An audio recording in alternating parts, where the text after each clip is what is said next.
Hearing of the Committee of the Whole of the Council of the District of Columbia. I'm Phil Mendelson, Chairman of the Council and Chair of the Committee of the Whole. Today is Wednesday, March 1st, 2023. The time is 9:42 in the morning. This hearing is being conducted virtually. As I said, today's hearing is on all of these education agencies, their performance during fiscal year 2022, which is the current fiscal year. Ms. DeSimone, please Yes, proceed. I'm here. Good evening, Chairman Mendelson and Council members. I am happy to be here testifying on behalf of my dear school, Carlos Rosario. My name is Diana DeSimone, and I am an immigrant from Colombia. For many immigrants like myself, the lack of language skills is often an obstacle to not only navigating life, but to achieving our career goals. I never felt confident enough to speak or to apply for a job that required interacting with the public. That was until I enrolled in Carlos Rosario School in 2013. From the time I joined the school community as a student, I knew the vision of the school just by witnessing how the teachers, staff, and resources are dedicated to supporting students to achieve their goals. All of these educational options gave me a level of confidence to pursue better opportunities. The best employment opportunity I got to pursue was actually at Carlos Rosario School. I applied for my first position at the school and I became a librarian assistant. After finishing the last English level at the school, I continued my education at Carlos Rosario and then enrolled in the bilingual teaching assistant program.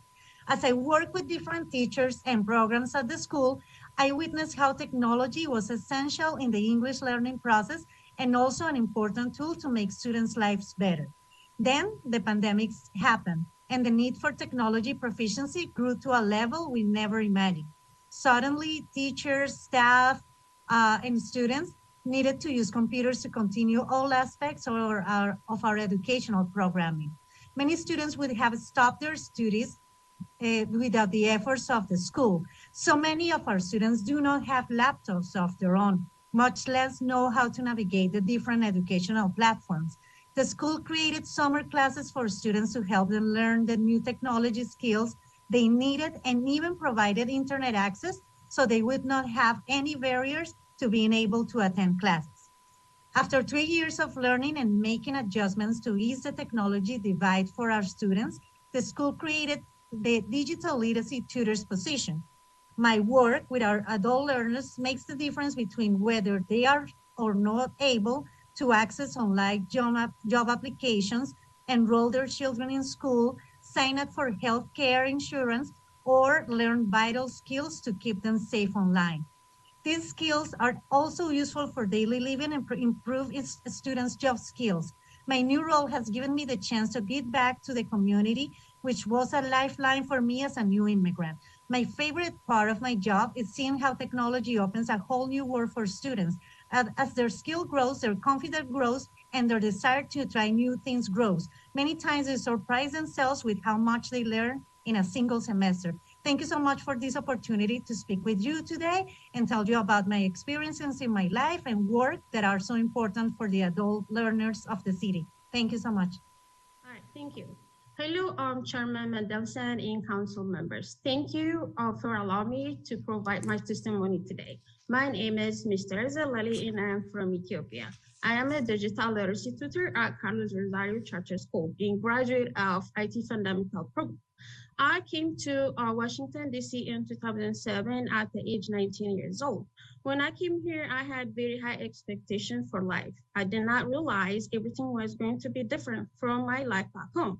I did not realize how difficult communication would be. My communication skills were terrible. I joined Carlos Rosario School in 2017. I started ESL 5 and finished advanced level ESL 8. The school helped me to learn how to achieve my potential and boost my confidence. The school provides lots of resources and support for me and for all students. Carlos Rosario is the best school in DC I have ever seen for migrant adult students. Thanks to Carlos Rosario School, I can speak and write well. After completing ESL 8, then I joined IT Fundamental Program. I graduated and finished my certification exam. The school then hired me as a digital literacy tutor. Our students are from all over the world, range age from 16 to 83. They have different life experience and challenges before pandemic happened. During the pandemic, the student has to face big challenges. Everything requires to use technology for school and life. How has the technology learners impact our students? As a digital literacy tutor, I have seen several students who want to stop attending school because of technology, but the school has tried to make their learning process easy as possible. That's why my job was great. I will share one story with you about one of my students. Hannah was a teacher from Ethiopia. She attended ESL2 student. She understood English pretty well, and she's a good student. She has a problem using computer. I work with her 2 times a week, one-on-one, to support her. At first, she would get very frustrated to learn technology. She told me she wanted to stop coming to school because she was ashamed that she couldn't learn fast like her other students. I told her to be patient and that everyone learns differently. So all she needed was practice. I'm happy to tell you that she completed the full semester. I feel so proud that I am able to support our students that are going through the same difficult time and experience I had when I first came to the United States. It was so important that teaching our students those technology skills because it is so important for our everyday lives, for visiting doctor's office to helping our kids their homework. There are so many things that require those technology or important skills. Thank you for your time and consideration.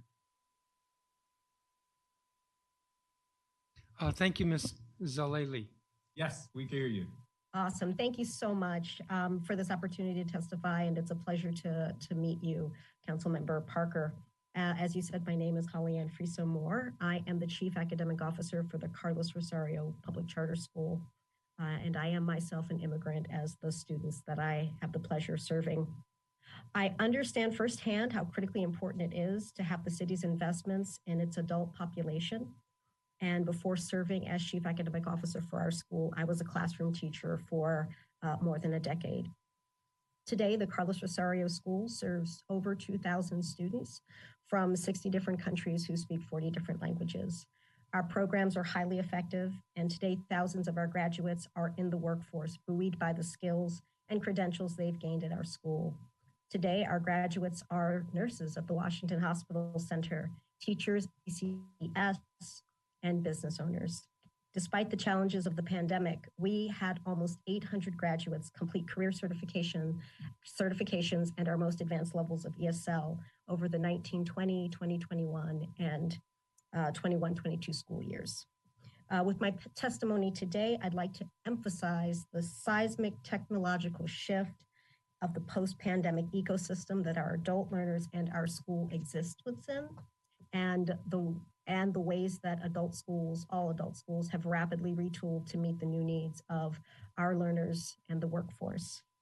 As we fast forward to the start of the pandemic in 2020, our school had already made significant efforts to increase the access to technology that our students had in their educational program, increasing laptop cards in class stations, increasing cycles through our computer-assisted language labs, having our students exposed to digitized testing systems, and a plethora of other areas included blended learning, pilots, and different programs.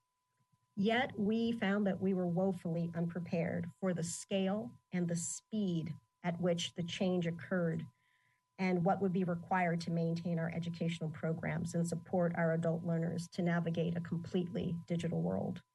As the world shut down around us, the inequities of the past 2 decades created a deep crevice between those who were able to shift seamlessly to navigate the new digital reality and those who were locked out of services because they lacked the technological skills. Applying for unemployment insurance could only be accomplished online and required a laptop. Interviews, doctor's appointments, legal services all required students the ability to navigate Zoom or Teams or WebEx meeting platforms. And overnight, smartphones became personal PCs, scanners, and fax machines. Many of these new digital changes have now become permanent, and there is a new digital reality that our adults need support navigating. In-person services such as applying for DC Alliance is no longer available to be completed in person. Interviews continue to be conducted virtually as well as in person. My school DC President Moore, if you could just finish your last point. Sure. Last point is I'm here to ask for the council's support and help with bringing us up to 1 for the United USPCFF. Thank you. Thank